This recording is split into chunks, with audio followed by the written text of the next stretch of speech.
Hey guys, welcome back to the Rhino Waxing channel. Right, in this episode of the mini build, we're going to be showing you some trick bits that I ordered a long time ago, and finally I'm going to try and get this thing on the wheels. Big problem with the drive shafts last time, quick explanation. The inner CV boot, I'd actually cable tied on too far down the shaft, pushing the actual knuckle that goes into the gearbox as far in as possible, creating obviously a short gap. Cut the cable tie, pulled it out, got it all lined up, everything's hunky-dory. And a massive thanks to everybody that commented. I do really appreciate it. Yes, the drive shafts are on the correct side because one is longer than the other. But obviously I just basically pushed everything together and tightened it all up with the Jubilee clips and the rubber gaiters, etc., where I needed to let it flow a little bit more. And that was down to one chap, so put the hub nut on and pull it in tight, and then obviously adjust the end, which I did. And yes, a little short video that I put out on YouTube really did work, and thank you. Big shout out to Marty's Projects. That guy always comes through with loads of advice.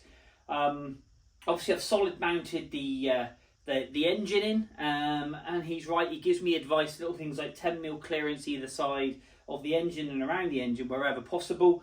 I don't quite have that at the back, and I don't quite have that at the front, so I am still playing with the radiator. I've made a radiator support mount, which is here, which is quite cool. That's going to basically mount down through here. I've centre lined the car, and I've just roughly stuck it on to kind of see, to give some strength to the front, because I've cut quite a lot out, but obviously still got airflow and it's extremely light anyway. So yeah, what I'm going to do then is pull the radiator forward back to my original statement, or the radiator, so I can give myself a little bit more clearance on the engine.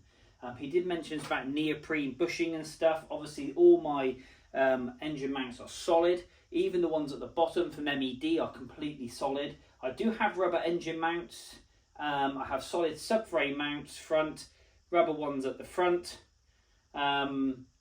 So yeah, I don't know, I will be rubberizing the radiator.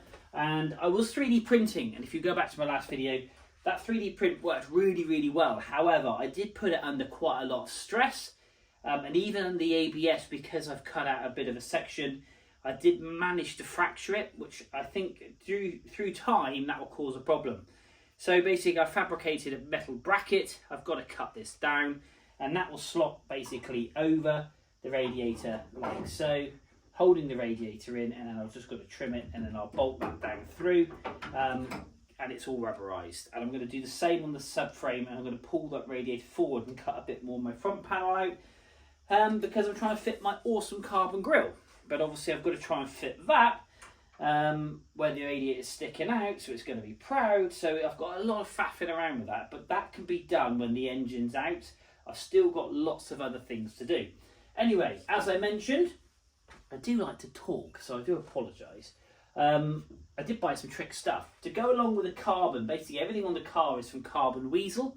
I do really rate his product, and Ben the guy is awesome, and he makes some really cool stuff. One rear brake light, that is absolutely trick. I'm loving that, very racy, isn't it? I've got a carbon fibre parcel shelf. No point really showing you that because that's all wrapped up and I don't want to scratch it. Having said that, I've already scratched this walking just into the garage. But look at this. Oh, this is beautiful. CAD 16 valve carbon fibre airbox. Now, I do have the CAD ABS plastic one, which is really good. But I'm going to sell that. I've got to get a new air filter for it. And that's going to mount on here. So I'm intrigued to see how this works, because I've never done anything like this before. Having said that, I won't be tackling that in this video. That is going to be a bit of a kind of off air. You guys will be extremely bored watching me do that. But I want to get that, you see, mounted. But one thing I would ask is, what's the best thing to cut carbon fibre? Yes, you've got to have a mask on, but what is the best thing to cut carbon fibre with? So he doesn't fray. Is there a real high speed drill I need to buy? Because I do have fair bits of carbon. I've got the bonnet stays, which I've now have to go to modify to go off the side wing, because obviously I've cut all of this out and they would normally support under here. Just want to know what the best thing is to cut carbon to get a nice clean cut. But that's going to go on the front, which will look really, really trick. And I've got to just make sure that fits, hence the reason for cutting this out. And I do think it will. I don't think there'll be any issues per se, because this bracket here is mounted back further. I'm hoping this is an upgrade. It might just be cosmetic upgrade. I'm hoping it is the right thing to do. But I do have a template off this metal plate here, which I'm going to have to just drill the holes and cut the circles. So I better mock that onto this, which is a good thing. So there we go. That is another job I've given myself. I do like to line them up and take myself out of my comfort zone. That said, I'm going to try and get the wheels on the car today. I'm just going to go around and tighten up all the board joints. And then I want to try and pull the car forward and get the rear subframe in. That's the plan. Anyway, let's cue some music. See you in a bit.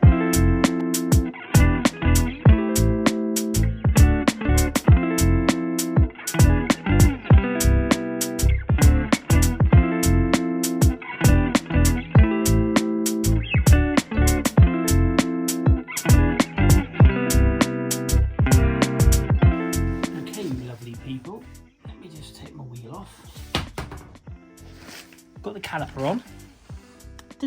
I've cable tied just the brake line out of the way for the minute. Yes, that's got to go up in here, but I want to get obviously new brake lines. These are the original hell hoses I've had for a long time. I'll tell you what, let's pick you up and show you around. Got the new shocks on there as well, so Protec shocks, all adjustable. Everything is basically bolted up. All this is powder coated. And again, just remember, this is a dry fit, so this is obviously not how it's going on the road. So like I say, all the bolts are tight, all these are tight, everything's all done up here. I will tighten the hub nut up, done it as tight as I can with it being off the ground. And when it's obviously off of paint, I am going to clean and detail everything so it goes all back lovely. But yeah, single stud conversion. For those people, that is your blind studs in the back of the wheel, and that's what it looks like from the front. We're going to do the other side. I'm going to bolt the wheels up, and then when I can drop it down, I can then tighten up the hub nut. I will just drop it down and onto the pallet, and then I can put some pressure onto this and tighten that up, which would be cool. But other than that, let's crack on with the other side.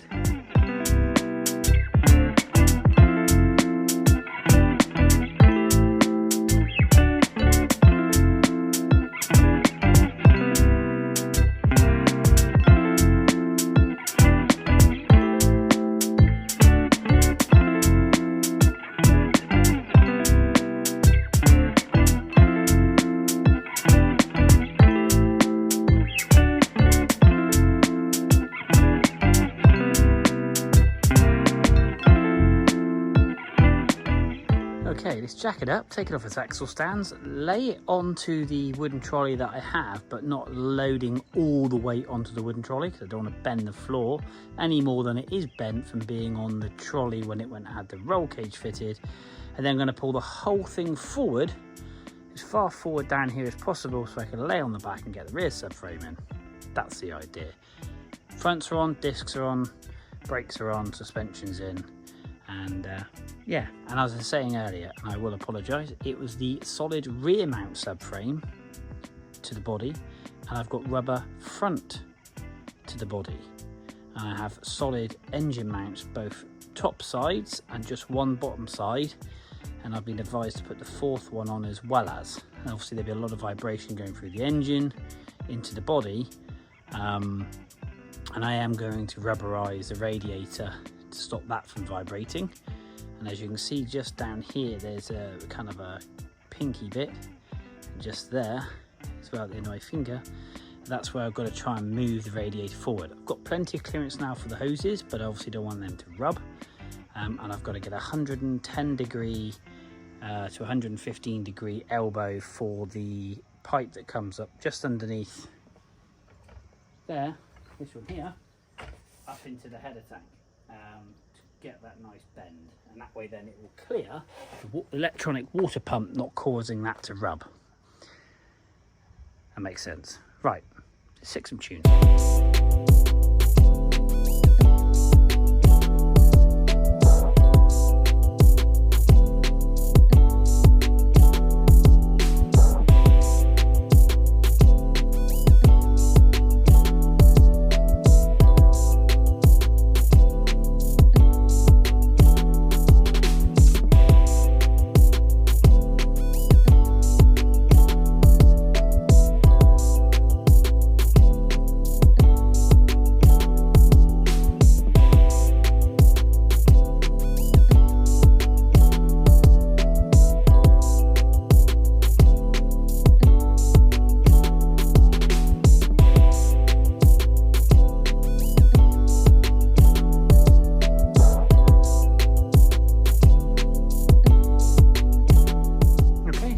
Subframe is now all in, boot floor is all in, looking trick.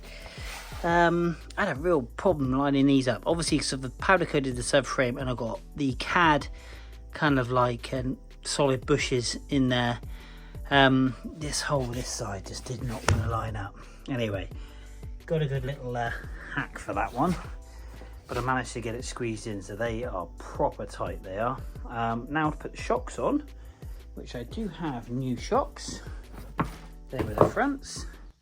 These are the used. No, these are the rears.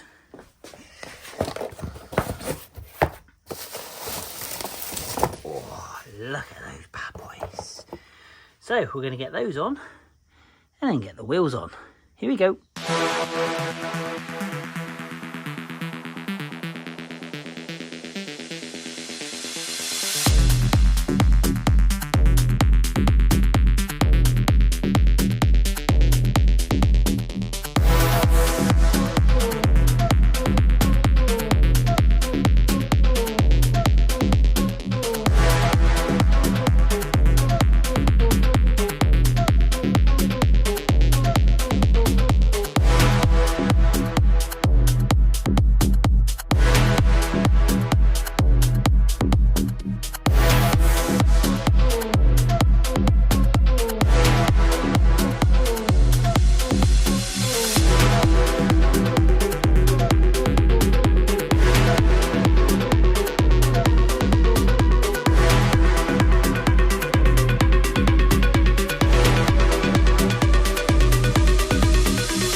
Well, that's the first time in 2 years it's been back on its wheels.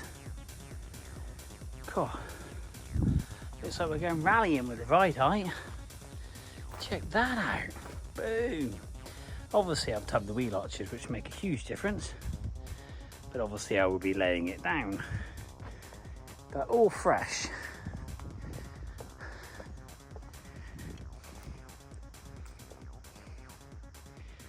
Really happy with that. So cool. So cool. Right, let's tidy up now and make some more room. It's outside and it's rolling. What a result. What a result. So happy. Right, let's crack on.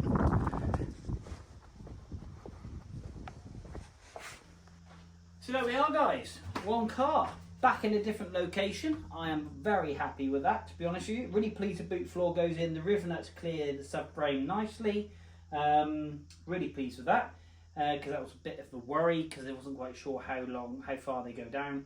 But I'm going to make a list of all the little things that I do need to do for when I get it on the rotisserie and I have it stripped down for its very last time before going to paint.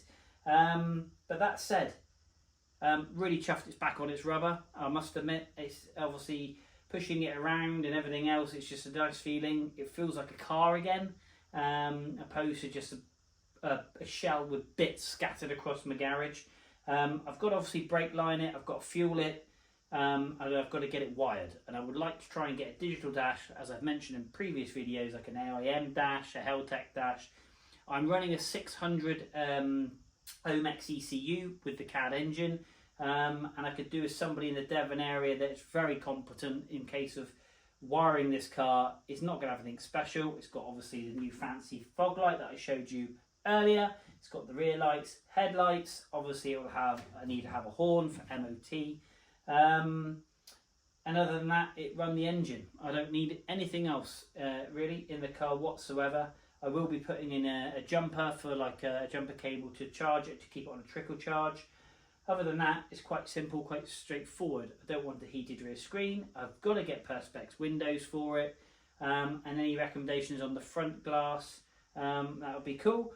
But yeah, like I say, guys, thank you very much indeed for watching. I do really appreciate it. I don't get massive amount of people that follow me or watch me do my stuff. I don't really care. It's just more for me to blog my build, because I find it's easier when I talk about stuff, because it gets my juices going in my brain, and obviously I can overcome problems, and that's what I like to do. I don't really know what I'm doing, but I kind of do know what I'm doing.